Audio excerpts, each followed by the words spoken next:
Tomato, potato, potato, tomato, tomato. Let's call the whole thing off.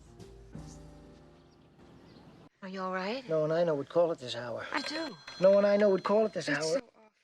When Harry Met Sally is at the top of most best rom-com lists. It's sweet, it's heartfelt, it's sexually frank without being vulgar, mostly. I'll have what she's having. Oh. And it contains insights into male-female romance that a friend of mine once said should never have been put on film, because now, in Harry's words, it's already out there.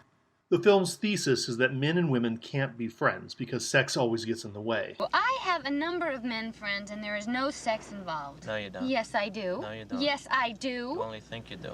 Yet Harry and Sally, fresh off of painful breakups, defy this and become fast friends, until sex gets in the way. While I credit most of this movie's insights, I gotta admit that most of my best friends are women, and a lot of them are attractive women, and although I married one of them, friendship actually is not that hard. But this movie is great in many, many other ways. The powerhouse performances of Billy Crystal and Meg Ryan go without question. Ryan went on to dominate all romantic comedies for a decade. Crystal made several very funny films, but none of them really comes close to this. But I would be proud to partake of your pecan pie. Pecan pie. Pecan pie. Pecan pie. The script by Rob Reiner and Nora Ephron is superb, but taking all that for granted, I'd like to take a couple minutes to focus on Marie and Jess, the driving engine behind this story. To Harry and Sally, if Marie or I had found either of them remotely attractive, we would not be here today. If you're not an addict of this film like I am, you might not even remember who these characters are. Marie, played by Carrie Fisher, is Sally's best friend, who's deep in an adulterous affair. Jess, played by Bruno Kirby, is Harry's best friend. He thinks deep, but acts like a bit of a lad.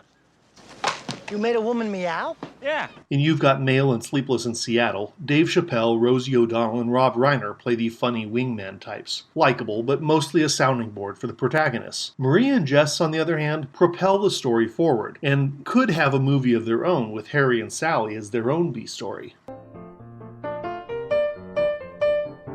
Casting Bruno Kirby as Jess was serendipity. Kirby happened to play softball with Reiner and Crystal, and they thought he'd be fun to have on board for this movie. Kirby's career outside of his two Billy Crystal hits, the other being City Slickers. Good night, sleep tight.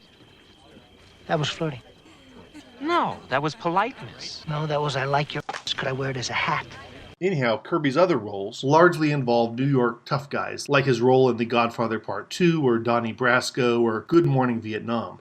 Jess, in When Harry Met Sally, is not a tough guy. At best, he has some manly bluster. I like it.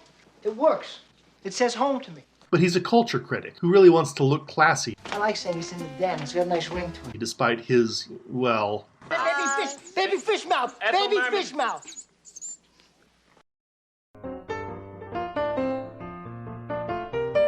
The late, great Carrie Fisher was a lot more than a childhood crush or an iconic gold bikini. She was a best-selling author and a hilarious conscience for Hollywood. He said, I thought of you every day from when I was 12 to when I was 22. And I said, every day? And he said, well, 4 times a day. Oh, what? See, you have that to look forward to.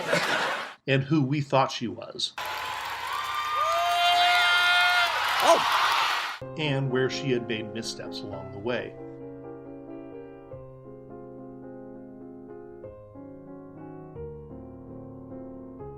Her ex-husband, Paul Simon, once called her one half-wandering Jew in his song Hearts and Bones. In When Harry Met Sally, Fisher leans into her neurotic side, managing her life with index cards. Managing everybody's lives with index cards. Really? Married? Why is she carrying a file box of index cards of available men at a coffee shop in Central Park before she even knows Sally is single? Does she just travel with that thing? Whenever Marie is confronted with the fact that her lover will never leave his wife, she says, You're right, I know you're right. That almost becomes her catchphrase. You're right, I know you're right. You're right, I know you're right. But halfway through the film, she meets Jess on what's supposed to be a blind date with Harry and Sally. This may be the funniest scene in a solidly funny film. Harry, you and Marie are both from New Jersey. Really? Where are you from? South Orange. Haddonfield. Oh.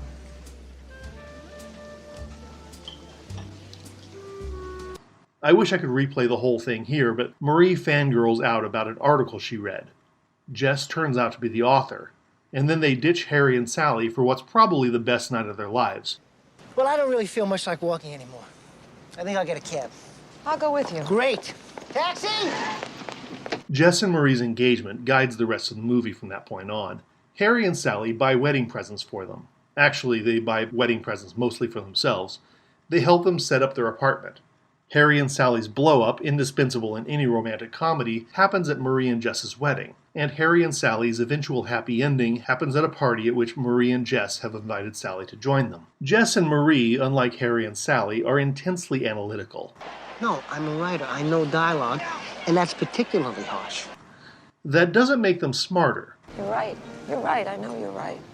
Everybody in this movie is emotionally fragile, but where Sally navel-gazes and worries about exactly how her salad dressing is going to be served, and Harry bleakly stares death in the face and vomits out his emotions, Jess and Marie are just trying to work and try to figure out life as single people.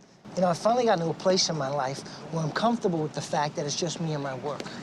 Until love sucker punches them, and they wake up. Tell me I'll never have to be out there again. You will never have to be out there again.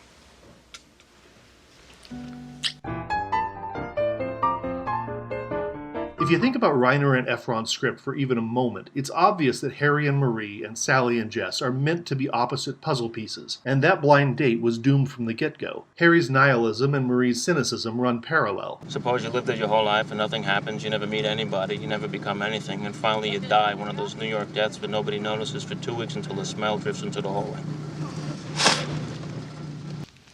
What does she look like? Thin, pretty, big tits. Your basic nightmare.